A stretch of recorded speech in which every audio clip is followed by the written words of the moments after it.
सियासत में चौधरी शुजात की अचानक एंट्री और चौधरी परवेज इलाही के मुतहरिक होने की इत्तला पोलराइजेशन के इस माहौल में किसी खुशगवार हैरत से कम नहीं। ये सियासी शतरंज है या सांप सीढ़ी का खेल, इसके बतन में कुछ न कुछ जरूर छुपा है। पाकिस्तान की खारजा पॉलिसी किन पुरखार रास्तों से यहाँ तक पहुँची है? इसराइली अखबार में इमरान खान के गोल्ड स्मिथ खानदान के जरिए इसराइल से राब्ते का दावा क्या जाहिर करता है? इन इशूज के साथ साथ आपके सवालों पर सेर हासिल तबसरा करेंगे नजम सेठी। अस्सलाम वालेकुम। सेठी से सवाल के साथ मैं हूँ सैयद आयशा नाज, मेरे साथ मौजूद है नजम सेठी साहब।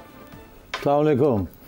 तो सेठी साहब से पहला सवाल तो हम यही कर लेते हैं जिसको लेकर सभी के जहनों में सवाल है कि एक इसराइली अखबार टाइम्स ऑफ इसराइल, जो कि इसराइली हुकूमत की इजाज़त के बगैर कुछ नहीं छापता रिपोर्टेडली। आजकल तो बहुत से अखबार हुकूमतों की इजाज़त के बगैर कुछ नहीं छापते। अच्छा, आप पाकिस्तान की स्पेसिफिकली बात करें या हर जगह की, हर मुल्क की? नहीं, मेरा ख्याल है सारी दुनिया में प्रेस इज अंडर अटैक। अच्छा, गवर्नमेंट की पॉलिसीज़ के साथ इन लाइन होती है।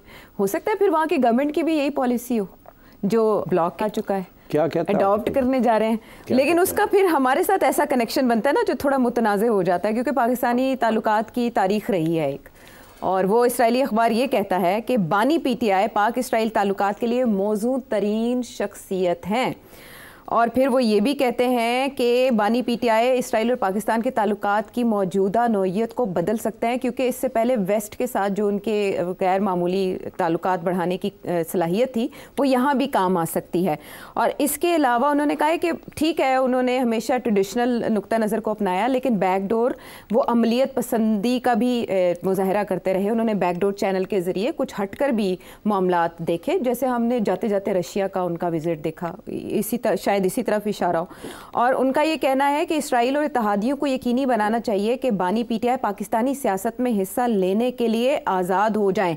फिर उन्होंने इसको थोड़ा बहुत लिंक किया है उनकी जो रिश्तेदारी इमरान खान साहब की गोल्ड स्मिथ फैमिली के साथ है, फिर जो लंदन के मेयरशिप के लिए इलेक्शंस हुए उसमें भी जो इमरान खान साहब का किरदार रहा कि उन्होंने मुस्लिम सादिक खान साहब को सपोर्ट करने के बजाय अपने जो उनके बरादर निस्बती थे उनको सपोर्ट किया। फिर उन्होंने बताया कि वक्तन फ़वक्तन ऐसे रिपोर्ट्स आती रहीं कि इमरान खान साहब ने गोल्ड स्मिथ फैमिली के ज़रिए इसराइली हुक्काम को पैगामात भेजे कि पाकिस्तान और इसराइल के दरमियान ताल्लुकात को मामूल पर लाने के लिए वो कोई एफर्ट कर सकते हैं। बेशक ये मुश्किल चैलेंज होगा उनके लिए, लेकिन वो ऐसा कर लेंगे। फिर इमरान खान साहब के दौर में एक एमएनए थी पीटीआई की, उन्होंने पाक इसराइल ताल्लुकात बहाल करने पर दलाइल भी दिए थे, यूट्यूब के ऊपर वो मौजूद भी हैं, ये सबके सामने है वो वाली वीडियो। इसके अलावा वो ये कह रहे हैं कि बानी पीटीआई की रिहाई के लिए जो लॉबीज हैं उनको एफर्ट करनी चाहिए। और अब जब ये मजमून सामने आया है, इमरान खान साहब इकोनॉमिस्ट में, द टेलीग्राफ में इससे पहले मजमून लिखते रहे हैं, लेकिन ये इसराइली अखबार में आने वाला पहला बिला वास्ता मजमून है जो उनकी रिहाई के लिए इक़दामात की ज़रूरत पर जोर देता है। और ये आयनूर बशरोवा हैं कोई, उन्होंने लिखा है। आप मुझे ये बताएं, इसको लेकर पाकिस्तान की सियासत में अभी उतनी हलचल नहीं मची जितनी यूजुअली मचा करती है। मौलाना फजलुर रहमान हमेशा इमरान खान साहब को यहूदी एजेंट करार देते आए हैं। मुस्लिम लीग नून की तरफ से रहनुमाओं की जानिब से तनकीद का निशाना बनाया जाता रहा है, लेकिन इसराइली अखबार का खुलकर इमरान खान साहब की हिमायत में सामने आना क्या जाहिर करता है? जी हाँ, बड़ी इंटरेस्टिंग टाइमिंग है इस मजमून की। अब आपका सवालों का जवाब के दो पहलू हैं। एक तो तारीख़ी पाकिस्तान का क्या मौक़िफ़ रहा है, ख़ुसूसन पाकिस्तान की इस्टेब्लिशमेंट का क्या मौक़िफ़ रहा है इसराइल के बारे में जी। और क्योंकि उनका एक मौक़िफ़ रहा है तो फिर सियासतदान जो हैं उन्होंने भी एक मौक़िफ़ इख्तियार किया हुआ है। और दूसरा इशू ये है कि पब्लिक का क्या सेंटिमेंट है, उनका क्या जज्बात हैं। और तीसरी ये कि पब्लिक के अलावा जो मजहबी जमातें हैं उनका क्या एजेंडा है regarding Israel and recognition of Israel और पैलेस्टाइन जी। ये तीन इश्यूज़ हैं। तो थोड़ा सा मैं, अगर आप इजाज़त दें तो बैकग्राउंड बता के फिर मैं आगे बताता हूँ आपको कि ये क्यों हो रहा है इस वक्त। अच्छा। देखिए, पहली दफ़ा जब हमने सुना था कि पाकिस्तान की इस्टेब्लिशमेंट जो है वो सोच रही है कि हमें कोई फ़ायदा नहीं हो रहा इसराइल की मुखालफत करने का, हमें कोई फ़ायदा नहीं हो रहा, नुकसान हो रहा है। नुकसान कैसे और फ़ायदा क्यों नहीं जी? नुकसान ऐसे कि इसराइल हिंदुस्तान के करीब बहुत हो गया है और इंडिया को ट्रांसफ़र टेक्नोलॉजी भी हो रहा है, इंटेलिजेंस भी हो रही है, सब कुछ हो रहा है और हम महरूम हो चुके हैं इसराइली टेक्नोलॉजी से, इसराइली सपोर्ट से। और हमें ज़रूरत है कि इसराइल को न्यूट्रल किया जाए विज़-वी इंडिया एंड पाकिस्तान। और अगर हम यही ऑपोजिशन में रहेंगे तो Israel will never be neutral, it will be pro India. एक ये। दूसरा ये कि because Israel is close to India, Israel is close to America, तो फिर अमेरिका के साथ भी हमारे तल्लुकात जो हैं वो भी इतने पॉजिटिव नहीं रहेंगे अगर हम इसराइल को कंटिन्यू करें टू अपोज इट। सो बेहतर ये है कि हम कोई ऐसा मौक़िफ़ इख्तियार करें जिससे हमारा नुकसान ना हो, क्योंकि नुकसान ये हो रहा है कि इंडिया बड़ा धंधना रहा है, बिकॉज सारी वेपनरी, इंटेलिजेंस एक्सेट्रा, स्पाइंग सारा इसराइल से मिल रहा है उनको, एंड उसको न्यूट्रलाइज करना। और फ़ायदा क्या है? कुछ का कोई फ़ायदा नहीं है। दरअंदर आते रहते हैं, फ़लस्तीन की बात करते हैं जैसे हम कश्मीर की बात करते हैं, मगर जो लेटली जो ट्रेंड्स चल रहे हैं दुनिया में वो प्रो इसराइल चल रहे हैं। यहाँ तक कि जो मेन मुस्लिम ममालिक हैं उनकी तरफ से भी कोशिश की जा रही है कि नॉर्मलाइज किया जाए, और कुछ नॉर्मलाइज कर भी चुके हैं। अच्छा, वो तो मैं मुशर्रफ की बात कर रहा हूँ। अच्छा, वो तो उसके बाद हुआ नॉर्मलाइजेशन। अच्छा। तो उस वक़्त आपको याद होगा कि एक थोड़ा इन्फॉर्मेशन मिली थी कि इजरायली जहाज़ चक्कर लगा रहे थे इस्लामाबाद का। पता नहीं चलता था कौन आया कौन गया। फिर ये खबर आई जिसको तस्लीम कर लिया, वो ये कि उस वक़्त के फॉरेन मिनिस्टर खुर्शीद कसूरी साहब, अच्छा, जो कि मुशर्रफ के दौर में फॉरेन मिनिस्टर थे, हाँ जी, उनको टर्की के अंदर, अच्छा, उनकी एक मुलाकात हुई इजरायली फॉरेन मिनिस्टर के साथ। अच्छा, बताया नहीं गया कौन था, बट इट्स स्पेकुलेटेड कोई इजरायली फॉरेन कोई ऑफिशियल था टॉप। और टर्की इसलिए बिकॉज टर्की के उस वक्त बड़े अच्छे रिलेशंस थे विद इजराइल। अच्छा, इसलिए Turkey was chosen to have a short dialogue with Israel, ठीक, ताकि प्लॉजिबल डिनायबिलिटी भी रहे। ओके, इस्तांबुल में मिले ये? इस्तांबुल, जी बिल्कुल ऐसा ही है। तो अब बात ये है कि तो उसके बाद जब खुर्शीद कसूरी को पूछा गया क्या हो, तो उन्होंने कहा नहीं कोई नहीं, ऐसी नहीं, जस्ट एक्सीडेंटल मुलाकात हुई, कोई ख़ास बात नहीं हुई है वो। मगर इसमें कोई शक नहीं है कि मुशर्रफ की हुकूमत उस वक्त सोच रही थी कि हम किसी तरीके के साथ कोशिश करें कि ये जो बर्फ़ को पिघलने की कोशिश करें, अच्छा, बात को आगे बढ़ाएं। अच्छा, तो खैर वो फिर इनिशिएटिव जो रह गया। मगर अब हाल ही में आपने देखा कि 2020 में अमेरिका की और इजराइल की जो कोशिश थी कि किसी तरीके के साथ मुस्लिम ममालिक को उधर लाया जाए जहाँ डिप्लोमेटिक रिलेशंस हो जाएं, तो 2020 में यूएई और बहरीन, सूडान, मोरक्को, इस किस्म के जो मुस्लिम ममालिक हैं उन्होंने फ़ैसला किया कि हम नॉर्मलाइज करने जा रहे हैं इसराइल के साथ। जी। उसके बाद 2020 के बाद दुबई के अंदर और अबू धाबी में बहुत सी इन्वेस्टमेंट भी इसराइलीज़ की आई। इसराइलीज़ ने आके वहाँ प्रॉपर्टी ख़रीदनी शुरू कर दी and so on, contributing to the boom. और रशिया और इसराइलीज़ आके वहाँ ख़रीद रहे थे प्रॉपर्टीज़। इम्कान यही था कि नॉर्मलाइजेशन हो जाएगी। अगला इम्कान ये था कि सऊदी अरेबिया के साथ भी कुछ ना कोई ब्रेक थ्रू होगा, बिकॉज MBS जो थे वो चाहते थे कि अब पुराने ज़माने की फॉरेन पॉलिसी नहीं चलेगी, अब हमें मॉडर्नाइज करना पड़ेगा। मॉडर्नाइजेशन के अंदर इसराइल के साथ नॉर्मलाइजेशन करनी पड़ेगी। मगर उनका एक कंडीशन ये थी कि फ़लस्तीन का जो मसला है इसको हल किया जाए तो फिर उनके लिए आसान हो जाएगा। अगर उसके बगैर वो चलते हैं इस रुख पे तो उनके लिए मसला हो जाएगा, बिकॉज सऊदी अरेबिया में एज इन पाकिस्तान दहाइयों से एक एंटी इसराइल पैराडाइम चल रहा है, anti Israel consciousness culture politics चल रही है, और उसको रिवर्स करना रातों रात नहीं हो सकता। और उसमें सबसे आगे जो है वो मजहबी लॉबीज़ हैं, और मजहबी लॉबीज़ आपको पता है कि are very strong and very vocal. So MBS को बड़ी केयरफुली मूव करना था। और उसके बाद क्या हुआ कि ये फ़लस्तीन जब उन्होंने ये कंडीशन अटैच की कि जी फ़लस्तीन के लिए कुछ करें ताकि हमारे हाथ मजबूत हों, तो इजरायली कैबिनेट ने ये रिजेक्ट कर दिया सऊदी ओवरचोर। सऊदी ने जो कहा ना कि आप भी कुछ करके दिखाएं ताकि हम करें, हम करना चाहते हैं। तो सऊदी कैबिनेट ने कहा नहीं, हम फ़लस्तीन के ऊपर कोई कंसेशन नहीं देंगे, जिसकी वजह से ये फॉल थ्रू हो गया। फिर कोविड हो गई, तो ये सारा कुछ ही मामला ही ठप पड़ गया। मगर अब जो एक इंटरेस्टिंग डेवलपमेंट ये हुई है कि दो बातें हुई हैं। एक तो ये कि ब्लिंकन ने, जो सेक्रेटरी ऑफ स्टेट है अमेरिका के, उन्होंने ये कहा है कि उनकी उम्मीद है कि नए अमेरिकी सदर के आने से पहले, नए सदर के इलेक्शन के रिजल्ट आने से पहले ये डेमोक्रेटिक गवर्नमेंट जो है ये सऊदी अरेबिया जो है ये नॉर्मलाइज कर लेगा रिलेशंस विद इजराइल। ये बहुत बड़ी प्रेडिक्शन है उसकी, ये उसने एवं नहीं कही। कुछ लोग कहते हैं उसने एवं कहा है इजरायली लॉबी को खुश करने के लिए क्योंकि इलेक्शंस हैं, मगर इसके पीछे कोई ना कोई पेशकदमी होगी क्योंकि 2 महीने रह गए हैं, नया प्रेसिडेंट को आने में 3 रह जाएंगे, 4 हो जाएंगे, मगर इलेक्शन तो 2 महीने में होनी है। तो अगर इसका कोई फ़ायदा उठाना है इलेक्ट्रली तो मेरा ख्याल है something will have to happen in the next 2 months. इसका ये मतलब है कि ब्लिंकन जो है वो बड़ी इंटरेस्टिंग बात कर रहे हैं। वो ये कह रहे हैं कि सऊदी को ऑन बोर्ड आना चाहिए। अच्छा, हम इसराइल के साथ मिलके वॉर जो है उसको ख़त्म करने जा रहे हैं और जैसे ही ख़त्म होता है वो एक अच्छा मौका होगा, डेमोक्रेट्स के लिए भी क्रेडिट मिल जाएगी। हाँ। सऊदीज़ भी कह सकेंगे अब वॉर ख़त्म हो गई है और इजराइल ने ये मान लिया, ये मान लिया, ये मान लिया और 2 स्टेट सोल्यूशन की तरफ हम बढ़ रहे हैं, सो ऑन एंड सो फोर्थ। और उस सिचुएशन में सऊदी अरेबिया जो है शायद बढ़ के नॉर्मलाइज कर ले कि उनकी कंडीशन पूरी होगी जो उन्होंने पहले लगाई थी। अच्छा, अब ये जो डेवलपमेंट्स हो रही हैं इसके अंदर इसराइल का क्या इंटरेस्ट है? जाहिर है कि नॉर्मलाइज हो जाए मुस्लिम वर्ल्ड के साथ, मगर देखें Muslim world is not just Saudi Arabia and the neighbours.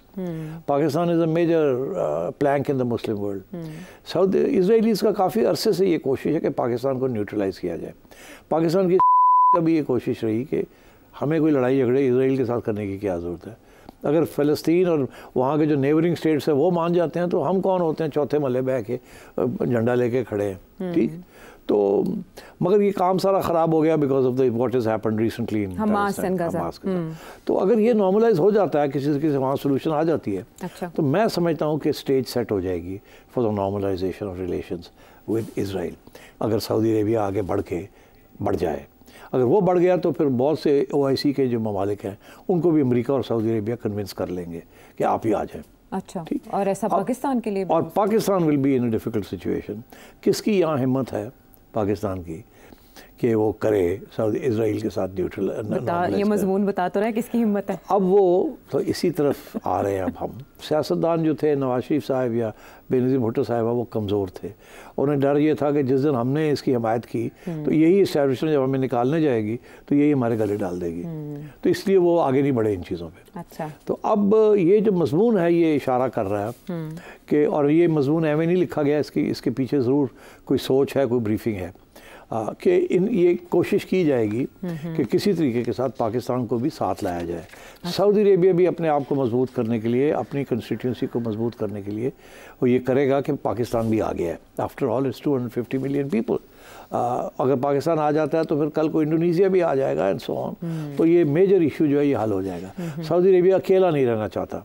अच्छा, ठीक, तो क्योंकि UAE ने तो कर लिया तो कोई फ़र्क नहीं पड़ा किसी को, मगर जब सऊदी अरेबिया करेगा तो बहुत फ़र्क पड़ जाएगा। It's the home of Islam and Mecca Medina and so on. तो मेरे ख्याल सऊदी की तरफ से भी प्रेशर, जब सऊदी ने ये फैसला कर लिया कि हमने इसराइल के साथ कुछ करना है तो, और अमेरिका हमारे साथ है, तो अमेरिका और सऊदी अरेबिया की तरफ से पाकिस्तान पे प्रेशर पड़ेगा जी। मगर ये अब आइए यहाँ इस मजमून के तहत। हाँ जी, अब यहाँ ये मजमून कहता है कि इमरान खान एक वाहिद बंदा है, जब ये चीज़ होने जाएगी या चाहेंगे कि ये हो जाए तो खान वो बंदा है जो कि ये काम कर सकता है। क्यों कर सकता है?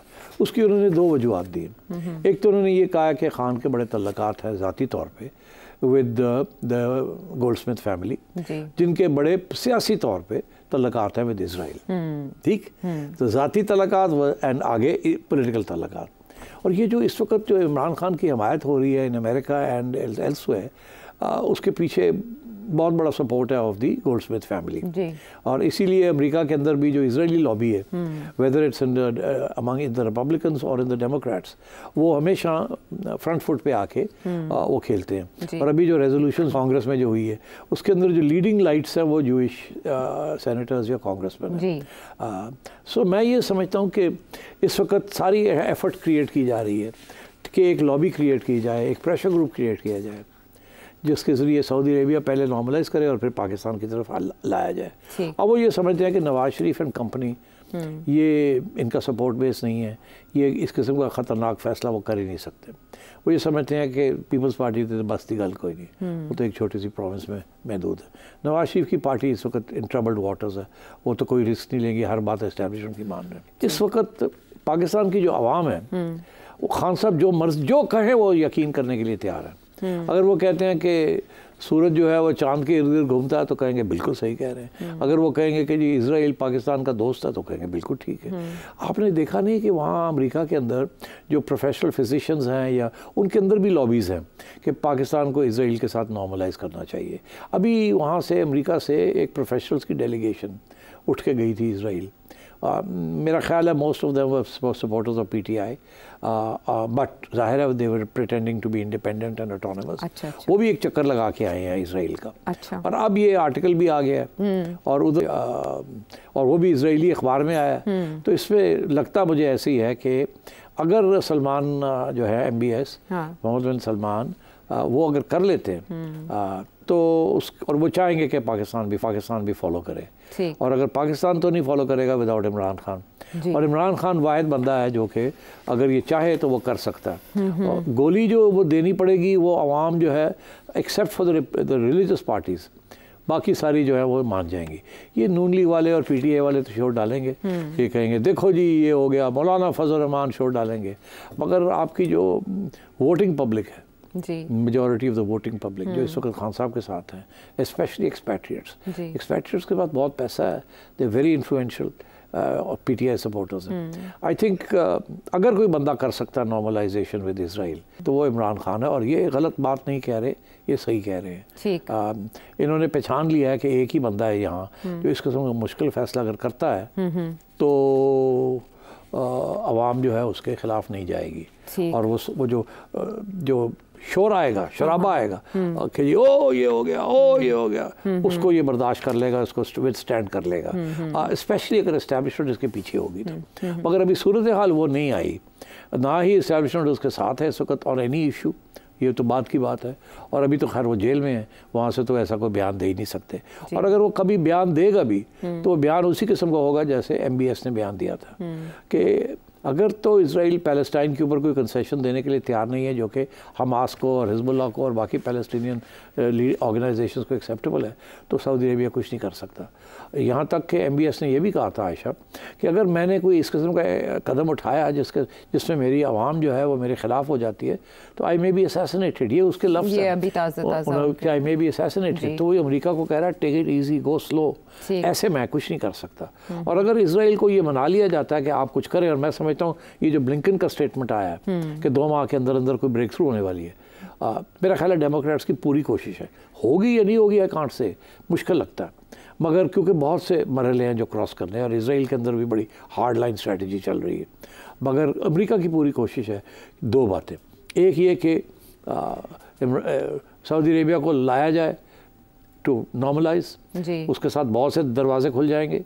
दूसरी चीज़ ये कि इसराइल को समझाया जाए कि गाज़ा पैलेस्टाइन का मसला जो है इसको जंग को ख़त्म करो, विड्रॉ योर आर्मी, ताकि हम कुछ तो कह सकें कि हमने ये करवाया है। वरना तो डेमोक्रेट्स जंग करने ये जब दोनों चीज़ें हो जाएंगी तो फिर आएगा प्रेशर ऑन द पाकिस्तान के इमरान खान को निकालो, इसके हवाले करो। ठीक है, इसके हवाले ये कनेक्शन उधर जा रहा है, ये उधर जाएगा उस वक्त। अभी बहुत से मरहले हैं तय करने, मगर ये ग्राउंड वर्क जो है ना ये तैयार हो रहा है कि इमरान खान की ह्यूमन राइट्स वायलेट हो रही हैं, इसको निकाला जाए, इसके साथ जुल्म हो रहा है, उसके हक में आ रहे हैं, चांसलर बनाया जाए, हाई प्रोफाइल बनाया जाए, acceptable to the western world बनाया जाए एंड सो ऑन, कि ये वो बंदा है जो कि ब्रिज कर सकता है ये सारा इशू। तो खान साहब ने यहाँ इस्लामोफोबिया की भी बात की है और भी बड़ी बातें की हैं। तो इसलिए पाकिस्तान की आवाम जो है कैन नॉट सस्पेक्ट कि ये is going to betray the cause.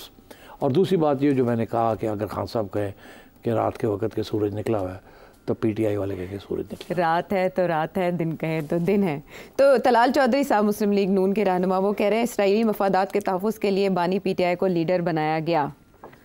Muslim league देखिए यूँ तो कहेंगे ना, देखिए ना, यही तो अगर नवाज शरीफ इस किस्म का काम करता तो उनके लोगों ने यही कहना था नवाज के बारे में, मोदी का यार बनाया था ना, या बना दिया था, वेल डन। तो मतलब है कि ये तो सियासत है जी। मगर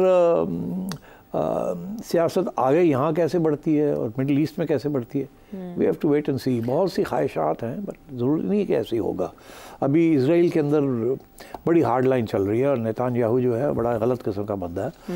वो वादे भी करता है, झूठे करता है, तोड़ता है, और इस वक्त तो वो जंग कर रहे हैं। मगर ये मुमकिन है कि उनकी प्लान यही हो कि बिल्कुल तबाही करके तो उसके वक्त कोई कॉम्प्रोमाइज़ करके और बाहर निकला जाए और बड़ी विक्ट्री प्रोक्लेम की जाए कि हमने अपना मकसद पूरा कर लिया, हमने हमास को तबाह कर दिया, टेररिज्म ये कर दिए, वो कर दिए, now we will build this peace along these lines. Saudi Arabia को कहा जाए ये पैकेज है, अमेरिका को कहा जाए ये पैकेज है, अमेरिका और इजराइल मिलकर सऊदी अरेबिया को दे, सऊदी अरेबिया पाकिस्तान को दे, और पाकिस्तान सोचे हुण असीं की करना है, इस सवाए खान दे होर ते कर कोई नहीं सकता। बिल्कुल जिवें उत्थे MBS ने कीता इत्थे वो इमरान खान साहब कर। बट ये बहुत बड़ा पैराडाइम शिफ्ट होगा अगर ऐसा मुमकिन हो जाता है, क्योंकि पाकिस्तान तो 1947 से इसी मौक़िफ़ पर कायम है और कट्टर हिमायती रहा है फ़लस्तीनी आज़ाद फ़लस्तीनी रियासत के क़याम का। तो ये एक बहुत बड़ा टर्न होगा। देखिए ये this is very big, but you know something, Pakistan India relations भी जो हैं जी, नवाज शरीफ ने बड़ी कोशिश की थी नॉर्मलाइज करने की, मुशर्रफ ने भी कोशिश की थी, ठीक है ना जी। 4 पॉइंट्स उन्होंने सॉल्यूशन नवाज शरीफ ने किया तो एस्टैब्लिशमेंट ने हाथ खींच लिया, कालीन खींच लिया, मियाँ साहब की छुट्टी करा दी। बेनज़ीर ने जो शुरू में आई थी 1988 में 89 में, उसने और राजीव गांधी ने भी बड़ी कोशिश की कि नॉर्मलाइज किया जाए। तो उस वक्त की एस्टैब्लिशमेंट जनरल बेग और हमीद गुल बीबी की छुट्टी करा दी। तो उसके बाद सारे डर गए, किसी ने किया ही कुछ नहीं। अब मियाँ साहब ने किया, उसकी छुट्टी करा दी। लेकिन तब एस्टैब्लिशमेंट के मफादात और एस्टैब्लिशमेंट तो उस वक्त फुली कमिटेड थी टू 2 थिंग्स जी। एक ये कि ये सियासतदानों को चलने नहीं देना, ये तो सारे गद्दार हैं, करप्ट हैं, ये गद्दार हैं, 2-2 साल के बाद सबकी छुट्टी करा देते थे, ठीक।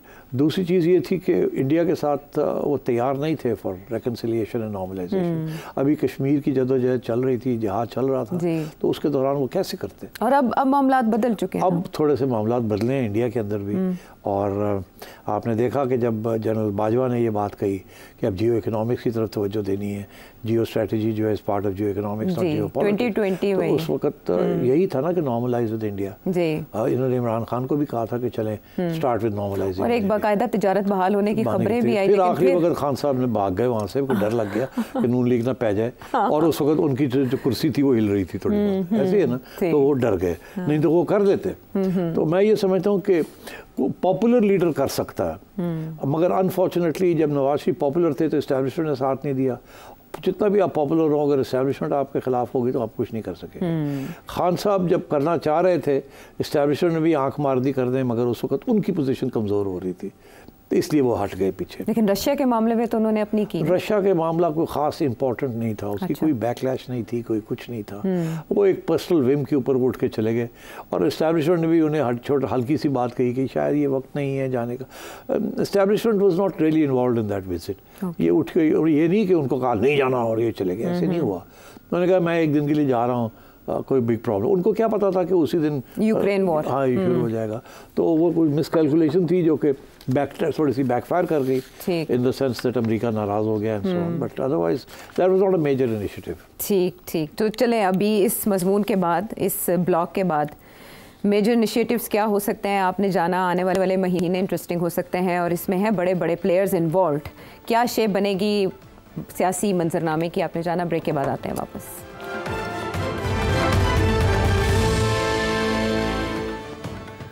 शो में एक बार फिर खुश आमदेद, और अब शामिल करते हैं आपके सवालात। लाहौर से हैं अदील साहब। सेठ साहब, मेरा आपसे सवाल मिसाकी जमहूरियत के हवाले से है, जो मोहतरमा और नवाज शरीफ के दरमियान हुआ था। उसके पाकिस्तानी सियासत पर क्या असरात हुए थे? क्या आज के हालात में कोई ऐसा फार्मूला बन सकता है जिसमें तमाम सियासी जमातें इकट्ठी होकर रूल्स ऑफ बिजनेस तय कर लें? आप तमाम कायदीन को क्या मशवरा देंगे? जी, गुड क्वेश्चन, बिकॉज बातें फिर शुरू हो गई हैं इस किस्म की। देखिए, जो मुआहदा हुआ था मियाँ साहब के दरमियान और बेनज़ीर भुट्टो साहब के दरमियान, उसके 2 फ़ायदे हुए और फिर वो डिरेल हो गया। 2 फ़ायदे ये हुए कि एक तो ये कि जब वो इलेक्शन हुई उसके बाद मुशर्रफ साहब के ज़माने में, तो और मोहतरमा वापस आ गई और उसके बाद मियाँ साहब वापस आ गए, तो किसी ने एतराज़ नहीं किया, और सारी सियासी जमातों ने भरपूर तरीके से इलेक्शन में हिस्सा लिया। मगर मोहतरमा की असैसिनेशन के बाद मियाँ साहब उठ के हस्पताल पहुँच गए, और एक ऐसे लगता था कि एक अच्छा माहौल बनता जा रहा था जो कि असैसिनेशन की वजह से ख़राब हो गया। फिर जरदारी साहब आ गए, उन्होंने पाकिस्तान खपे का नारा लगाया एंड काम शुरू हो गया, काम अपनी तरफ। मगर फिर ये हुआ कि बेचैनी सी हो गई। इस्टेब्लिशमेंट जो थी वो जरदारी साहब से थोड़ी सी नाराज़ होनी शुरू हो गई। एक तो वो ये नाराज़ होनी शुरू हो गई कि उस वक़्त शाह महमूद कुरैशी साहब फॉरेन मिनिस्टर थे पीपल्स पार्टी गवर्नमेंट में, और उनके तल्लुकात अमेरिकन इस्टेब्लिशमेंट के साथ पुराने थे, और इस्टेब्लिशमेंट जनरल कियानी शक करने लगे कि ये ज़्यादा ही बेंड ओवर बैकवर्ड्स कर रहे हैं टू अपीस दी अमेरिकन। और फिर जब ये उसामा बिन लादेन वाली बात हुई तो that was a very dangerous situation, because उस वक्त हुसैन हक्कानी जो कि पाकिस्तानी एम्बेसडर थे टू द US और अपॉइंटेड थे बाय जरदारी साहब, उनके ऊपर इल्ज़ाम लगा कि जरदारी साहब ने और हक्कानी साहब ने साजिश की कि अमरीकनों को उकसाया जाए कि पाकिस्तान की अफवाज को थोड़ा प्रेशर डाल के धकेला जाए पीछे, ताकि जरदारी साहब अपने जो इनिशिएटिव्स हैं वो कर सकें। मगर नहीं हुआ, और इस्टेब्लिशमेंट ने हिट बैक किया मेमो गेट के अंदर। मेमो गेट जब हुआ, उन्होंने इल्ज़ाम लगाया इनडायरेक्टली जरदारी साहब के ऊपर, बट डायरेक्टली हुसैन हक्कानी के ऊपर कि आप साजिश कर रहे थे पाकिस्तान की अफवाज के ख़िलाफ़। और सबसे इंटरेस्टिंग बात यह, उस स्टेज पे उन्होंने इस्टेब्लिशमेंट ने मुस्लिम लीग नून के ऊपर प्रेशर डाला कि आप हमारा साथ दें, और मैं समझता हूँ कि उस वक़्त सबसे पहला क्रैक आ गया। क्रैक क्या, आप समझे, चार्टर ऑफ डेमोक्रेसी ही टूट गया।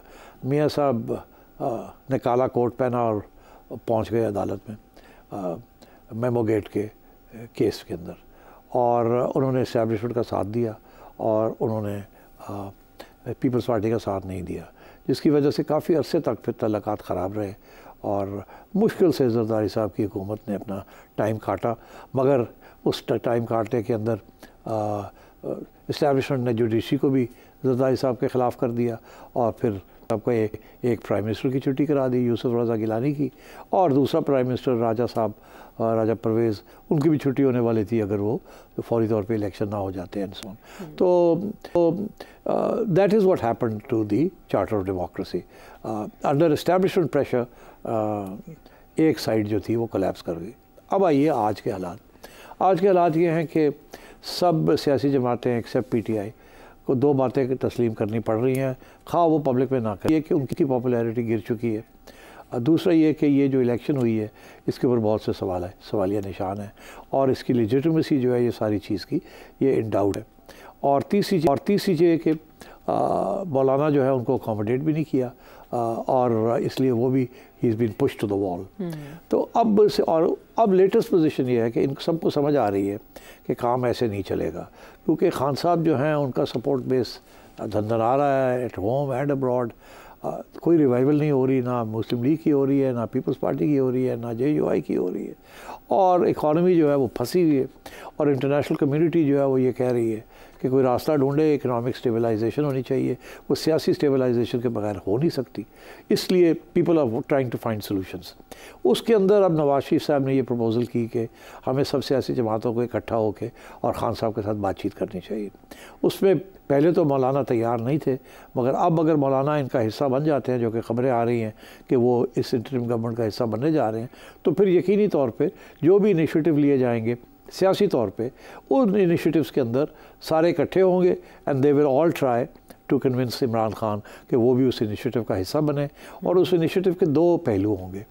एक पहलू ये होगा कि देखिए, ना आपके इंटरेस्ट में है ना हमारे इंटरेस्ट में है कि इस्टेब्लिशमेंट इतनी पावरफुल हो, तो हमें अब इकट्ठे होकर आइन और कॉन्स्टिट्यूशन के बेसिस के ऊपर अपने मफादात के अंदर और मुल्क के लिए we should forget our differences and put together a common strategy. वो कॉमन स्ट्रेटजी के 2-3 हिस्से होंगे।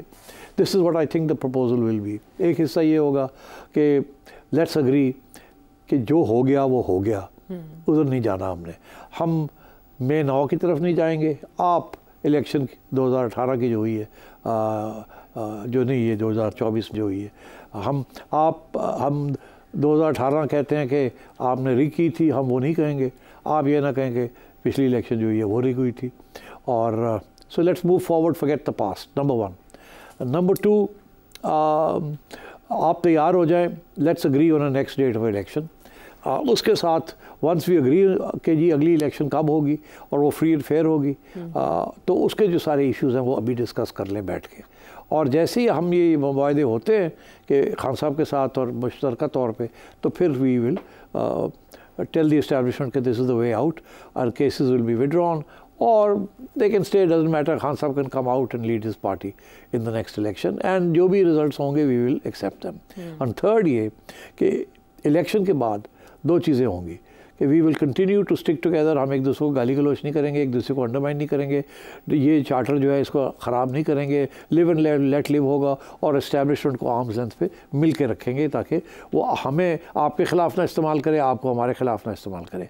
मगर इसकी एक और प्री कंडीशन भी होगी, दो प्री कंडीशन होंगी। एक ये प्री कंडीशन होगी कि आप हमें जेलों में नहीं डालेंगे, क्योंकि अगर आप जीत जाते हैं तो आप इंतकामी कार्रवाई नहीं करेंगे, ये बातें ख़त्म हो जाएंगी, लिव एंड लेट लिव होगा, parliament will be supreme. Number दो, हम आपको डिस्टेबलाइज करने की कोशिश नहीं करेंगे, वील अश्योर यू कि you can have a 5 year term. And third कि फिर आप भी ये वादा करें, we'll set in motion certain systems and certain safeguards कि उसके बाद जो इलेक्शन है वो आप ना रिग करें, ना आप अपने हमें ना आउस्ट करने की कोशिश करें, ताकि सिलसिला जो है ये चल पड़े। Now this is a very tough agenda, ये एक सिटिंग के अंदर 100 सिटिंग्स के अंदर भी ये तय नहीं हो सकता, ये स्लोली स्टेप बाय स्टेप होगा। मगर पहले कदम जो है वो लेने शुरू कर दिए। चौधरी परवेज़ इलाही और चौधरी शुजात वापस आ गए, एक दूसरे के साथ मिल लिया, जप्पी डाल लिया, उनको भी समझ आ रही है कि सबका नुकसान हो रहा है, दिस इज़ नॉट ऑन। अगला कदम ये होगा कि वो नून लीग और पीपल्स पार्टी के साथ मिलेंगे, चौधरी साहब, चौधरी परवेज़ इलाही, चौधरी शुजात, और उन्हें भी समझाएंगे कि it's time now to open a dialogue with Imran Khan. Establishment मेरा ख्याल है नहीं रोकेगी इनको from opening a dialogue with Imran Khan.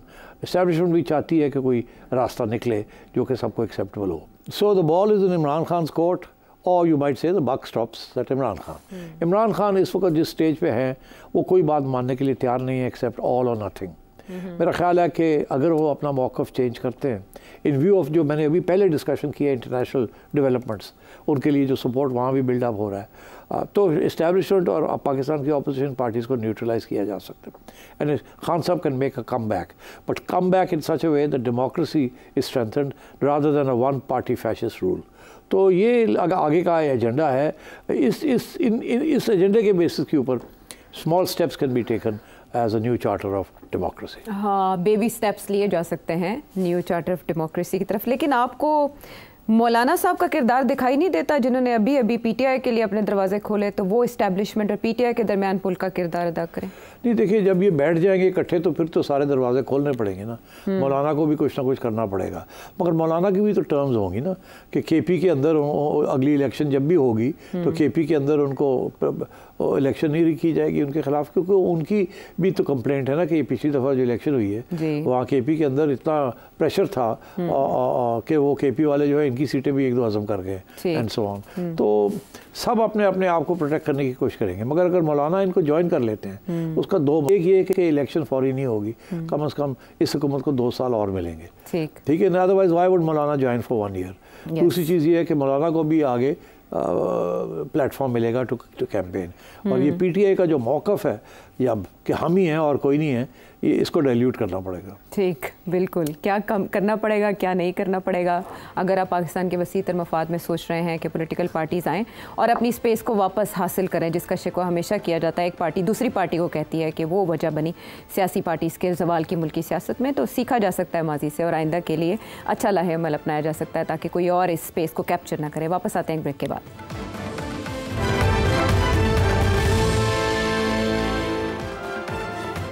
Welcome back to the show. अगला सवाल प्रदेश से, टेक्सास से हैं मुजाहिद शाह।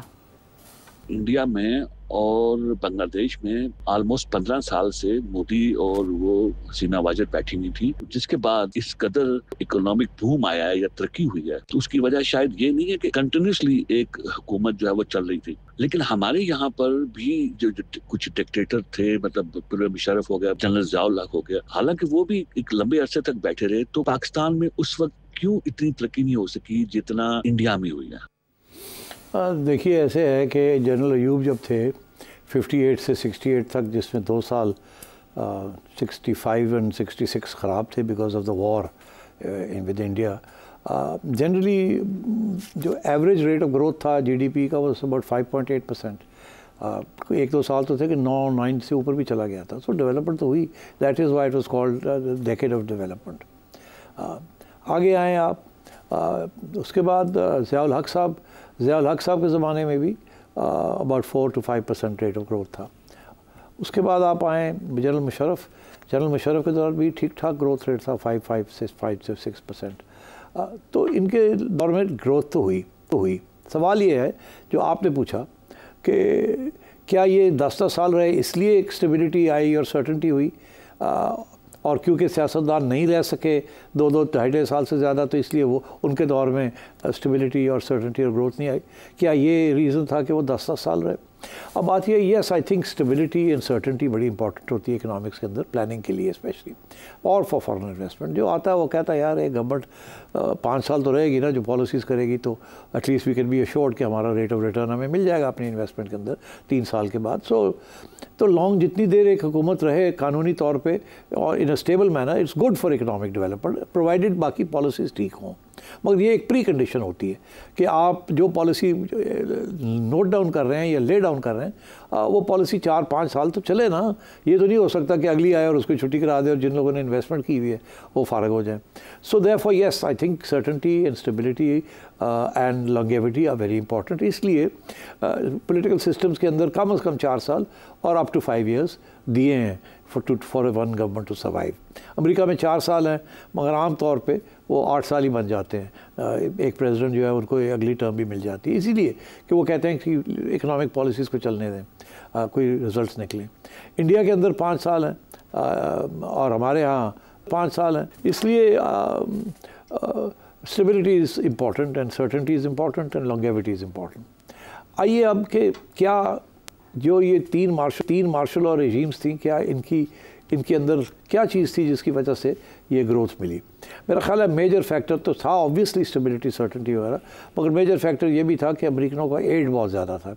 ये तीनों डेकेड्स ऐसी थी कि अमेरिकनों के इंटरेस्ट पाकिस्तान में बहुत ज़्यादा थे, और अयूब के ज़माने में अमेरिकनों का इंटरेस्ट था against the Soviet Union, Zia के ज़माने में in Afghanistan against the Soviet Union, और मुशर्रफ के ज़माने में द वॉर अगेंस्ट टेरर 9/11 के बाद Afghanistan and so on and so forth.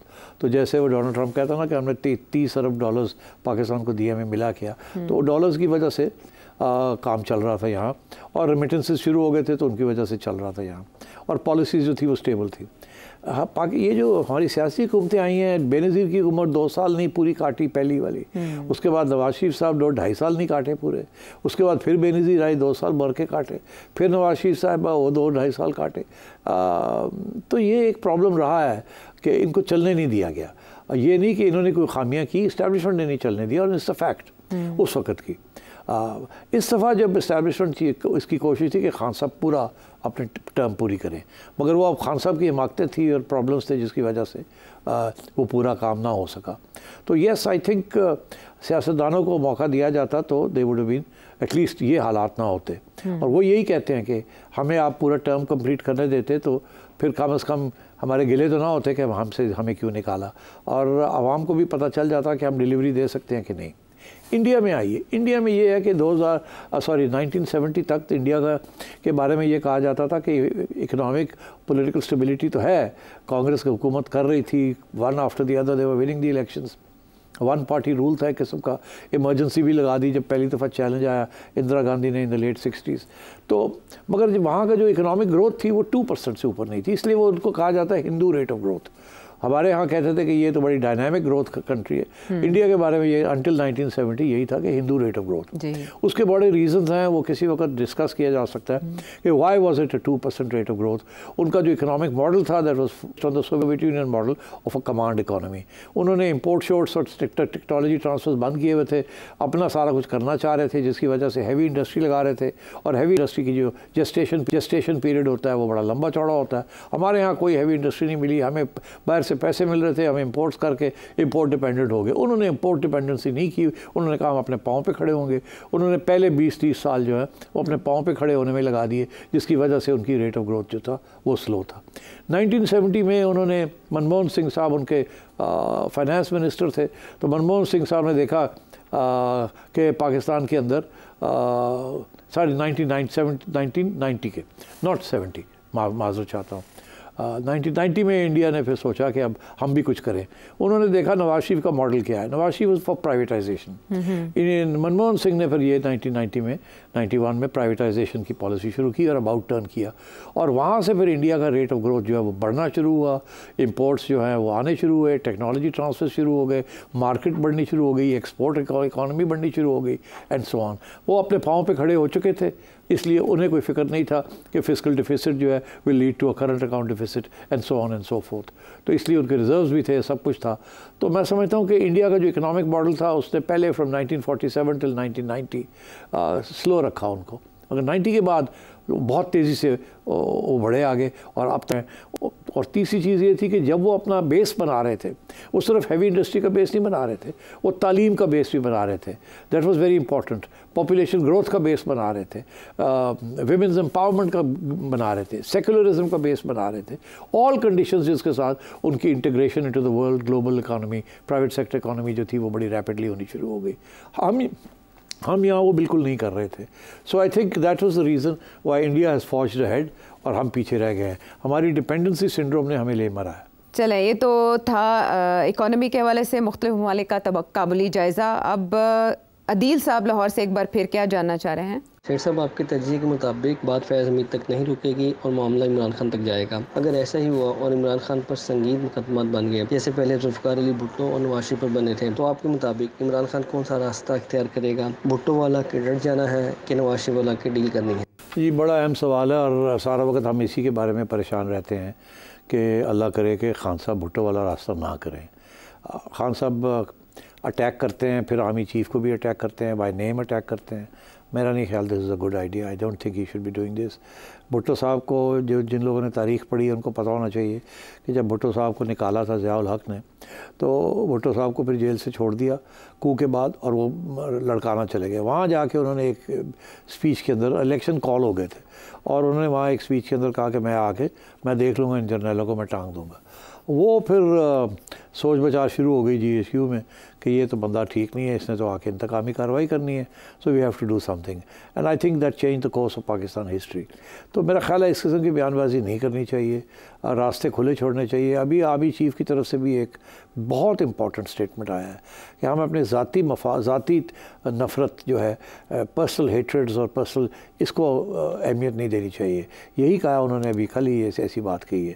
तो मेरा ख्याल है ये उनकी तरफ से इशारा है कि he is prepared to forgive and forget, provided Khan साहब भी थोड़ा सा अपनी नफ़रत जो उनकी है, जो कि सियासत के ऊपर नज़रअंदाज हो रही है, उसको ज़रा ख्याल किया जाए। खान साहब ने जवाब भी दिया इसका, और अब खान साहब जो हैं वो मेरा नहीं ख्याल अभी मूड में है, मगर मेरा ख्याल है वो एक सियासी पहलू भी हो सकता है। अभी ये जो सारी इनिशिएटिव शुरू हुआ है, जिसकी बात अब चार्टर ऑफ डेमोक्रेसी की बात हुई, मेरा ख्याल है कि अगर खान साहब इसमें हिस्सा लें तो ये सबका फ़ायदा है इसके अंदर। और मैंने अभी भी कहा कि मेरा नहीं ख्याल इस्टेब्लिशमेंट इसको अपोज़ करेगी। तो खान साहब को बात समझ आनी चाहिए। खान साहब के, पाकिस्तान के सबके इंटरेस्ट में यही है कि कोई रास्ता निकाला जाए, और खान साहब जो हैं उनके लिए रास्ता निकाला जाए। खान साहब अपने लिए रास्ते बंद कर रहे हैं, मगर वो कॉम्प्रोमाइज़ के बेसिस के ऊपर ही होगा। खान साहब बादशाह सलामत नहीं बन सकते, ना ही हम बनने देंगे उनको। ये मुल्क एक आइन के मुताबिक इसको चलना है, और अगर खान साहब आइन के मुताबिक नहीं चलेंगे तो फिर कोई भी नहीं चलेगा, ना इस्टेब्लिशमेंट चलेगी, ना सियासी जमातें चलेंगी, and then there will be chaos and anarchy. और दुनिया कह रही है failing state will become a failed state. तो अब खान साहब के ऊपर बहुत बड़ी जिम्मेदारी है। He has to negotiate an opening. अभी वो कभी कहते हैं कि अचकज़ई साहब जो है वो गवर्नमेंट के साथ बात करें, कभी कहते हैं अचकज़ई साहब इस्टेब्लिशमेंट के साथ बात करें, कभी कहते हैं मैं तो सिवाय इस्टेब्लिशमेंट के किसी और के साथ बात नहीं करूँगा। मेरा ख्याल है इस्टेब्लिशमेंट के साथ बात डायरेक्टली तो कोई भी ना करे, बेहतर यही है। अगर आप समझते हैं कि उनका रोल कम होना चाहिए तो आप सियासतदानों के साथ बैठ के बात करें, इकट्ठे मिलकर रास्ता निकालें। और मैं ये समझता हूँ कि इस्टेब्लिशमेंट सपोर्ट करेगी। कोई रीज़नेबल रास्ता अगर आप निकालते हैं जिसके साथ इस्टेब्लिशमेंट को भी वे आउट मिल जाता है, लड़ाई झगड़े भी ख़त्म हो जाते हैं, स्टेबिलिटी भी आ जाती है, एक नई इलेक्शन भी हो जाती है। और अगर उस इलेक्शन में आवाम चाहती है कि खान साहब आ जाए तो खान साहब भी आ जाए, मगर एक तरीके के साथ ये सारी ट्रांजिशन हो, नफ़रत और हेट्रेड और वेंजेंस इसके बेसिस पे ना हो।